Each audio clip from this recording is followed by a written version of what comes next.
Misfit Frequently Asked Questions. Welcome to Frequently Asked Questions with Seth and Drew at Misfit Athletics HQ. We are covering programming questions today that we find commonly in the comment section of the blog. We've also found all these questions on social media, so we're going to try to jump into quite a few questions that, if you follow the blog, you've seen asked every day too, and we'll address them best we can. So, all right, Seth. So I don't have an assault bike, rower, 30-pound wall ball, heavy dumbbells, heavy kettlebells, etc. What do I do? Okay, so the first answer I'm always going to give everybody is that you need to get the equipment that we list, okay? If you want to follow correctly, we have a specific reason we choose to use these different pieces of equipment. If you don't have any experience with a heavy dumbbell, and a heavy dumbbell comes up at regionals or the open, you're not going to be able to tackle it overnight. If you've never been on an assault bike and it comes up in your local competition or at regionals this year or anything like that, you're not going to have any idea what it feels like to push on that bike. You cannot just switch to a rower every day because it's convenient in your gym. It's not going to give you the same stimulus. You can get in really good shape without this equipment, but you will not master the sport, and that's why a lot of you guys are following this. So that goes for... So what if I'm an open athlete and I want to just change these movements around? I know I'm not going to make it to regionals. That is totally fine as long as your realistic goal is not getting to a very high level in the sport. You can get in insanely good shape with just bare bones equipment, a couple sleds and a pair of dumbbells. You can get in insanely good shape. If you want to master the sport, you have to make sure every corner and every niche of this sport has been tested, trained, and covered. If you're missing certain pieces of equipment, you're missing parts of your game. And there's no way I'm going to get an assault bike, Seth. I only have an Airdyne. Should I still use it? Yes, you can absolutely still use it. With that specific reference, I like people to go get the sled instead of an assault bike. If you don't have a sled and the bike makes the most sense, or it's the middle of winter, yeah, I get it. You jump on the Airdyne instead of the assault bike, and you do the best you can. You give maximum effort. You're still going to get in good shape. Is it the same? No, it's not the same. So, and there is no conversion because if it's short, it's different. If it's medium length, it's different. Absolutely. If it's long, it's different. And if it's distance, it's different. If it's calories, it's different. If it's wattage, it's different. We're not going to lie and say that there's some magical formula, because there isn't. And the most drastic example, which we talked about before, is if it's a clean and jerk day, we're not going to say it's okay to use dumbbells to do your clean and jerks. It's just not the same as moving around a barbell. It's not the same thing. Will you get in good shape? Yes. Will it make you master the sport? No. So that's the best answer I think we can give on what do I do if I don't have this. It's really good that we did that one first. Yeah. I mean, half the people are going to watch this video for that question. Right. And half the people are still going to be grumpy with us, but we're trying to provide you guys with the most well-rounded program covering every facet we see coming in the sport. And if you choose or you just simply don't have access to something, you're going to be missing out, and there's nothing we can do about that. So, okay. You ready for a question? Yep. Just starting out with Misfit. Should I jump right into today's post, or should I start back at MFT number 1 or cycle 1 of this year or the beginning of time? I mean, where should I start? So one thing that's really important is people need to realize that the cycles are just as much for our use as the athlete's use. So we use them to mark beginnings of new goals with our programming. They don't need to be followed from the beginning to get the benefit. Right. Because we are at where we want to be in the season with our programming for a reason. You need to just jump right in on that day. And really the only thing that's going to be an issue is some of the lifts, and we assume that if you're following programming that's written for regionals athletes, that you have some idea of where your lifts are. Right, your numbers. So like what you're saying is if they haven't been able to do test week and they need to know their percentages, they need to use their best guess from their previous experiences. Exactly. And there's nothing wrong with undershooting a little bit and just improving the following week. So, well, that's pretty simple, I guess. Jump right in. Wow. I mean, that's the easiest way to put that. All right, this question's kind of similar to the previous ones. It goes to both. Do I have to be a regionals level athlete to follow the website? And if I'm not, because I'm pretty sure you're going to say yes. No. How do I scale the workouts and how do I scale the volume? Well, this is pretty complex, actually, but it does tie in with the last question. Well, you absolutely do not need to be a regionals level athlete to follow. What this program does and what the cycles do is they set you up for success within the season of our sport. So you're not just jumping into building up some of the basics or the more raw side of the sport 2 weeks before the Open. We're trying to get you ready and prepared for that time. Having said that, we write the workouts for people who plan on going back to regionals or at least have a realistic shot at going. All the weights, all the reps, and some of the higher skill movements are expected for people at that level. If you're not at that level, you need to scale.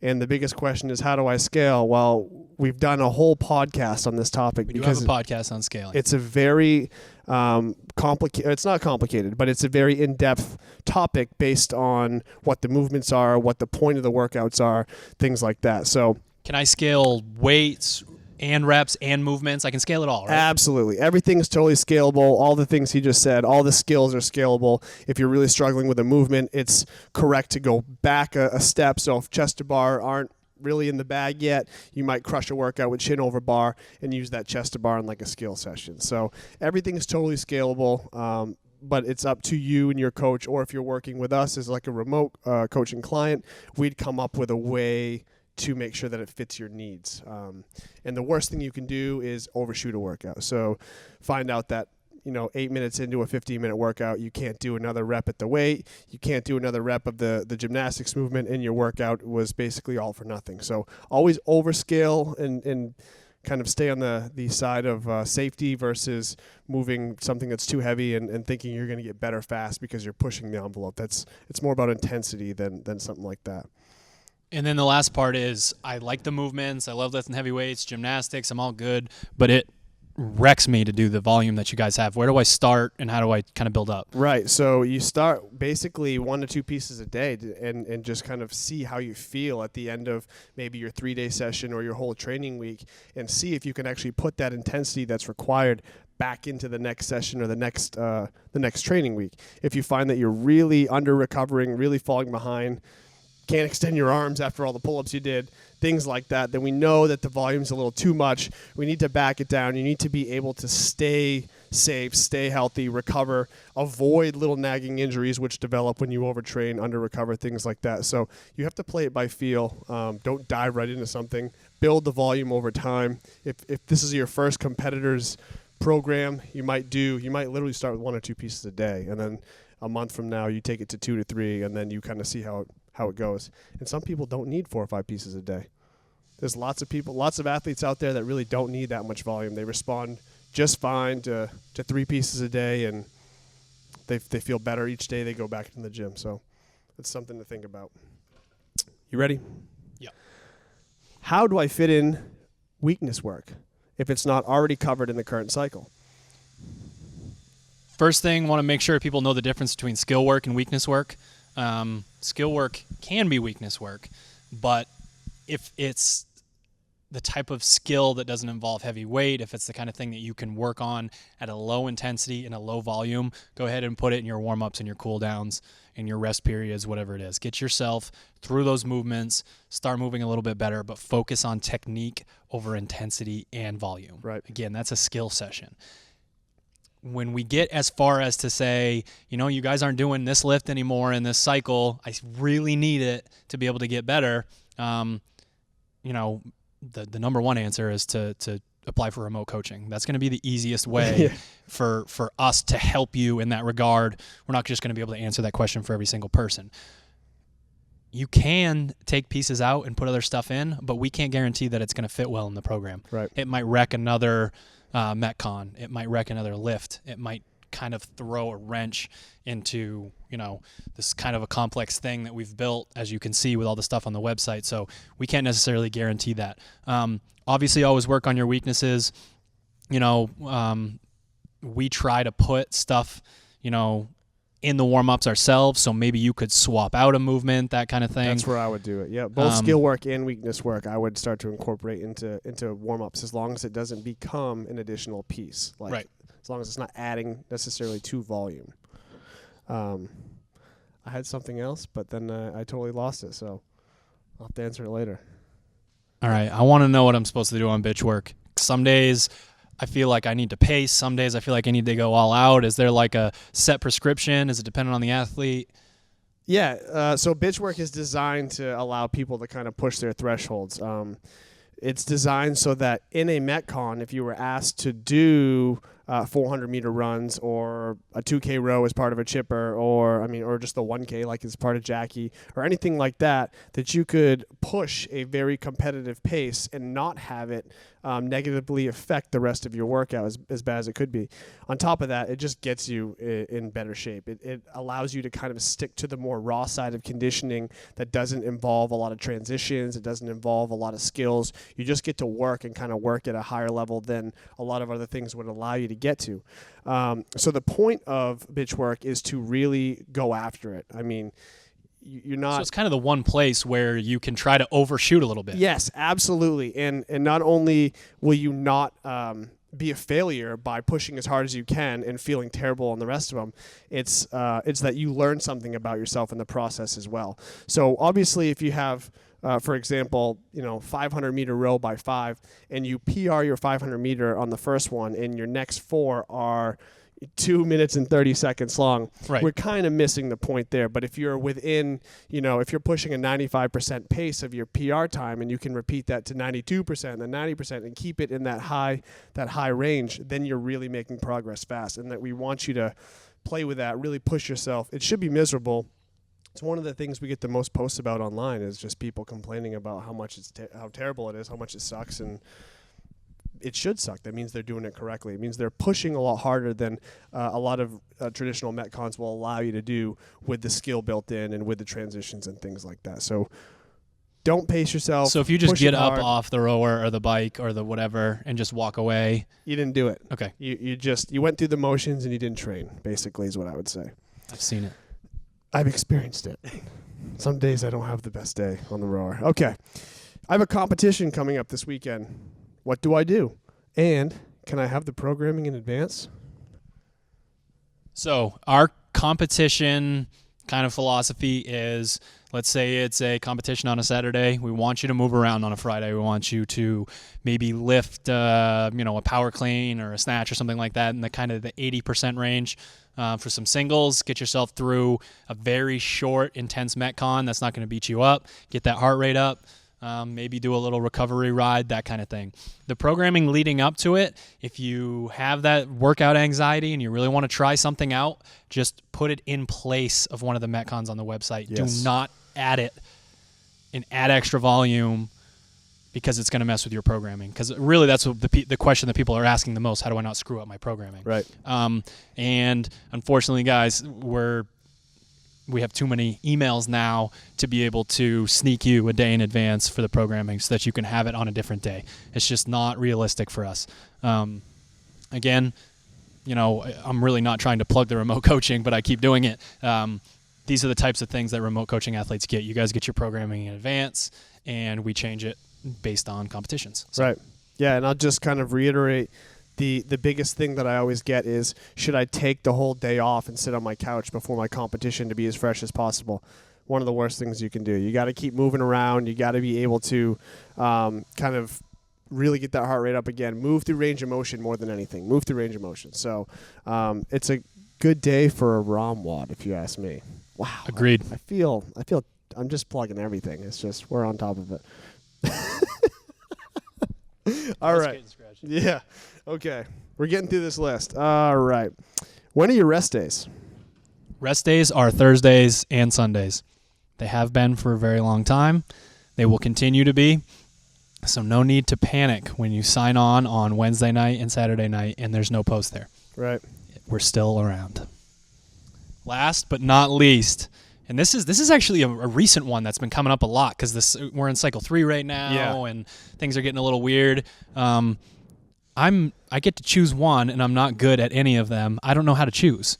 So I still want to deadlift, but I need another Metcon. What do I do? This was the question that I forgot that I wanted to answer when we were talking about weakness work. There we go. So this is perfect. The full circle has come together now. So how do I choose my optional pieces? Well, you're triaging for yourself. So You're taking into account what you are truly bad at, not necessarily what you want to be great at. So, like in Drew's example, you might have rowing intervals or you have deadlifts. You might want that 600-pound deadlift, but is that really what's going to help you get better at whatever point in the year we're at? If we're looking at right now, probably not, right? We'd be looking at higher reps. We'd be looking at better conditioning, getting ready for the open, things like that. So you want to take into consideration sort of all things. What you truly need to work on, not what you want to be great at.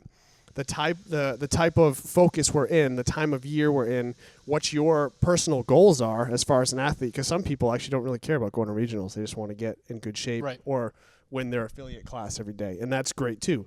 But you really need to take a serious look at yourself, not pick your favorites. Pick the things that you truly believe that you need to work on to get better and more well-rounded as an athlete. And that, like I said, ties back into that, how do I fit my weaknesses in if it's not covered?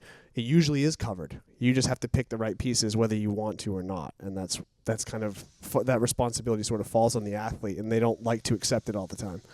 What if volume's a concern? So I want to pick an extra piece, and we'll use the same example. We got rowing and deadlift in there, but I'm not really sure.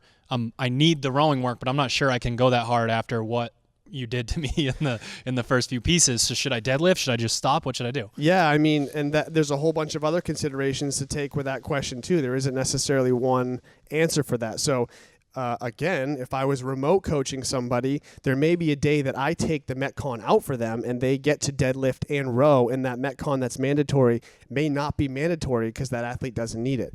Now, I can't say that that's the correct answer for the thousands and thousands that follow, but for some it is. Right. And so that's, again, being flexible with what's presented to you. We try to give you the most options as possible, especially considering the time of year that we write things a certain way, but you have to be flexible and be willing to make the tough decisions. And if that means changing what we consider to be mandatory because you have glaring weaknesses, that may be the road you go.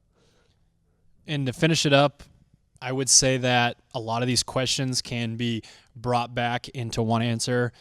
Get your conditioning in. I mean, that's our sport. Like, you need less volume. Don't just pick stuff that's just interval, and, make sure that at the end of the day, the CrossFit Metcon is our sport. That's what we're trying to get better at. Absolutely. So if you're not doing it, if you're not pushing hard in those intervals, if you're not pushing hard in that bitch work, it doesn't really matter. So, yeah, I got to agree. I don't really have anything else to add to that. So, there we go. Okay. Another frequently asked questions piece is done. I think we're going to have about 100 more now that we release these things. So keep them coming, guys. Thanks for watching. Subscribe, like, follow.